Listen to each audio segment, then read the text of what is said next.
Hi everyone, my name is Hannah and my boyfriend thought I was ugly.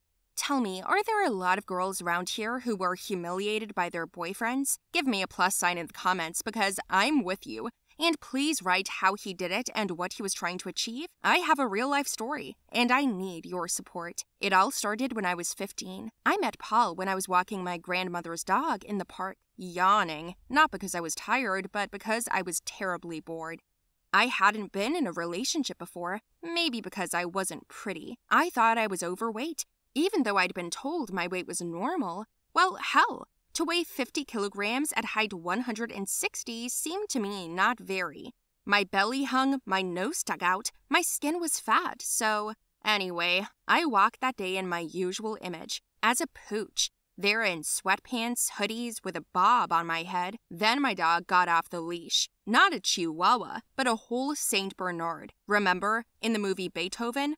Well, mine was just like that. Deke, that was the dog's name, ran towards some dude who was eating ice cream. That was the doggie's weakness. From the force of the jerk, I was pulled off my feet and fell to the ground. The dog dragged me a good 4 meters, and then I rolled on the floor to the guy, and Deke began to eat his ice cream. The guy was stunned, afraid to move, lying there drooling, and the dog ate the ice cream and sat down next to me.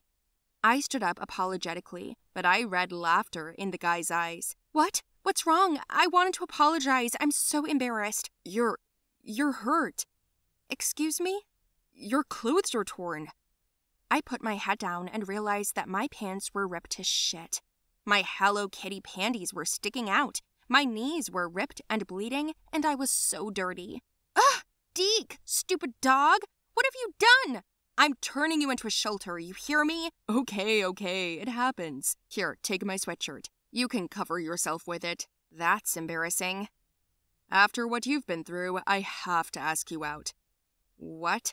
Are you serious? It's not every day you meet a girl with Hello Kitty panties. I'm Paul, by the way. Hannah, nice to meet you. Paul walked me home. We caught the stares of passers-by the whole way. I gave my grandmother the dog and Paul walked me home. You know, it was so romantic. I felt like it couldn't get any more romantic. Then we were in a relationship. We went out a lot, talked about things. The first 6 months just flew by. And then came the first calls of my discomfort. I remember we were going on vacation with my girlfriends and their boyfriends. My friend Kat asked an interesting question at the time. Look, you guys have been together for over 6 months. Does your Paul have any friends then? Of course he does.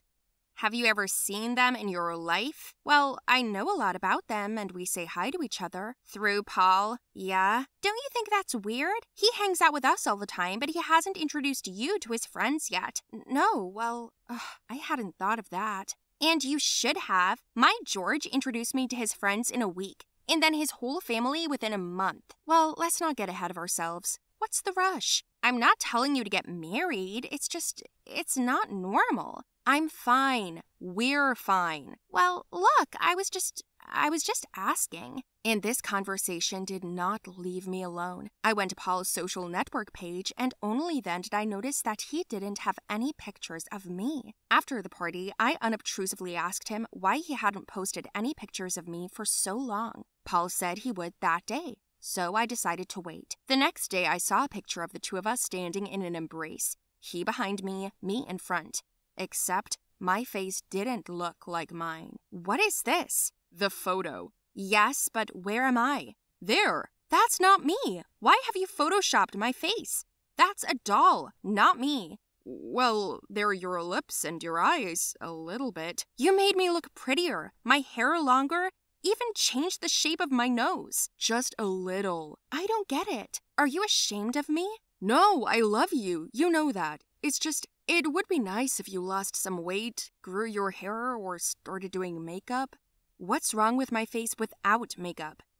I'm fine with it. I just want you to look better, you know? I don't know. I hadn't really thought about it. I know it's hard for you to accept right now, but you're the kind of girl that your mom didn't teach you how to take care of yourself. I have an older sister, and for as long as I can remember, she was always messing around with her image. That's the advantage to being a girl. You're saying I'm ugly? Yeah, but that's easy to fix. You have a beautiful inner soul. You're interesting. You just need some work on your looks. His words hurt me so much. I went home devastated, thinking that I was ugly. My nerves made me feel so bad that I walked around with a disgruntled face. Then we started fighting. And the last time we fought, Paul called me ugly again and dumped me. It shattered the shit out of my self-esteem. I had no idea what to do next. But after a few weeks of crying, I decided to lose weight. Only it just sort of worked itself out. I mean, I was so nervous, and I was constantly self-deprecating and crying. I hated my reflection in the mirror. I stopped eating, and in 2 months, I lost weight to 44 kilograms. I had no appetite, but my figure got better. My mom was really worried about me and even agreed to pay for makeup classes. I went to them, studied, and got some products. And yes, to be honest, the change did me good. I started to look really nice. Wow, who's calling? Finally remembered that you have friends? How many months have you been gone? You must have been hanging out with Paul, huh? No, he dumped me, like 3 months ago. What? And you didn't say anything? He's an asshole. He's gonna be sorry he lost you. That's not why I'm calling you. Thanks, but, it's Paul's friend Alan's birthday coming up. I told you about it? I don't remember, but whatever. So, it just so happens that we've been talking to him the whole time. He texted me for some reason, found me online, and he invited me. Paul's gonna be there, and I'm supposed to go. And you're supposed to look stunning? That's right, girlfriend. Well, then you've come to the right place. Kat picked me up, and we went to the biggest mall in town.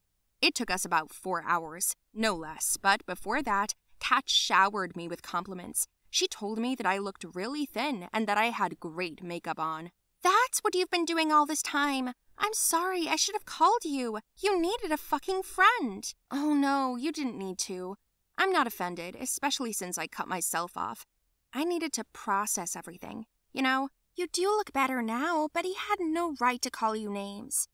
You were right. He was embarrassed of me. That's why he didn't upload pictures. Then why was he with you? He was interested in me as a person, but not as a girlfriend. Guys don't know what they want. Don't feel bad. You have a good chance of taking him down at this party. Hit it. Kat helped me to get ready. I looked amazing in my new dress with my shoulders exposed. It was very slimming and fitted. Fancy shoes, a modest ponytail on my head, and light makeup. I looked irresistible. Kat drove me to Alan's house. I knocked on the door and he, inviting me in and asking what I'd like to drink. Soda, please, I said. Alan brought me a glass of soda a few minutes later. Before I could even get a good look at everyone, I was surrounded by guys. There were at least 6 of them. There was only one silhouette sitting on the couch, looking in my direction and not moving. A girl was standing next to Paul, and she was pretty, emotionally telling him something, but he wasn't listening. Our eyes met and we froze for a minute. And then Alan asked me to dance, and I said yes. He spun me around in the center of the room, and then Paul came up to us abruptly. He politely asked his friend to steal his dance partner. I glanced sideways at Paul's girlfriend. She stood angrily, grabbed her purse, and stormed out. Paul asked me to go outside with him where it was quieter. You look good. Thank you. It's been a long time. Yep. So, who invited you? Alan. Are you guys seeing each other? It's been 3 months. Wow. So, he's moving in with you? None of your business. Why? I'm curious. Look, Paul, did you take me out on the street to tell me something, or do you care more about what's going on between your friend and I? Both. Your jealousy of Alan is unwarranted. You dumped me, so we don't owe each other anything. I get it, yeah, but I can't be without you. When did you realize that? Right away. I didn't know how you'd take it. I know when you're lying. Don't you hate talking to a freak? I'm sorry, I was an idiot. I take it back. You're just pretty. I shouldn't have. And I'm not taking it back. We're over, Paul. It's over between us. I turned around and went back into Alan's house. How did that make me feel? I was ready to move mountains with a pain in my chest, but this was my revenge. Why didn't I take him back? Because the man doesn't love me. I'm not a person to him. I'm just a gamble. People like Paul only really love themselves, and they don't give a damn about your feelings. Well, what about Alan? A week after his birthday, we went on a date. And, This is a man who loves me without any conditions, even in sweatpants. Hello, everyone. My name is Walker. I recently transferred from one school. It is not quite ordinary. You can even say not at all ordinary. And all because it's not for everyone, only for the chosen ones. Now I'll tell you more about how I got there and what I went through. But while you watch, listen, like the video, write comments under the video, and do not forget to subscribe to the channel. When I was 16, I went to a school for aspiring detectives. Yes, I combined my studies in parallel with a main one. I was interested in investigating crimes from childhood. Besides, I did quite well, so my parents also did not mind. Once, I even managed to solve a high-profile crime at school. The fact is that at one time, I heard that we were distributing drugs. This happens in many schools, but the drug that was distributed among us was not just pampering, it caused real hallucinations, after which students committed suicide. The games with death were too much advertised on the phone radio. The gossip and rumor about the drugs was embellished. The police came to us every day, led by the sheriff himself, but no one could find the dealer. Since no one but my parents knew that I attended detective school, I managed to infiltrate a group of high school students who were pushing dope right at parties. It was difficult, but I did it. I pretended to be one of their buyers and then took and took. They were wondering why I didn't take it as well as the others, and I said that I have immunity. Besides, I used the minimum dosage, and they seemed to believe me. I managed to earn the status of a regular customer. I told the guys that my foster mother also drinks this stuff, and they easily believed it. And so, at one of the drug sales, they were hit by the cops. I was also taken away so that I would not stand out and arouse suspicion. Then, allegedly, I managed to get out of it, but they did not. They remained in prison, and the trials began. I pretended I'd never spoken to them, that's all. But the case was not brought to an end. We needed to find the source of the crime, and that is, the one who prepares all this and distributes it. The most interesting thing was that the dope was only sold in our school, which meant that there were few drugs and their production had only just begun. All I had to do was find this person. Then one day, I met another guy at school, pushing CPC-3, or so the drug was called. I bought it, and then I made an appointment to buy more, and they told me that CPC would be there tonight. I agreed and hid around the corner. I was planning on tracking down the couple who sold it to me. Immediately after school, they headed towards the outskirts of the city.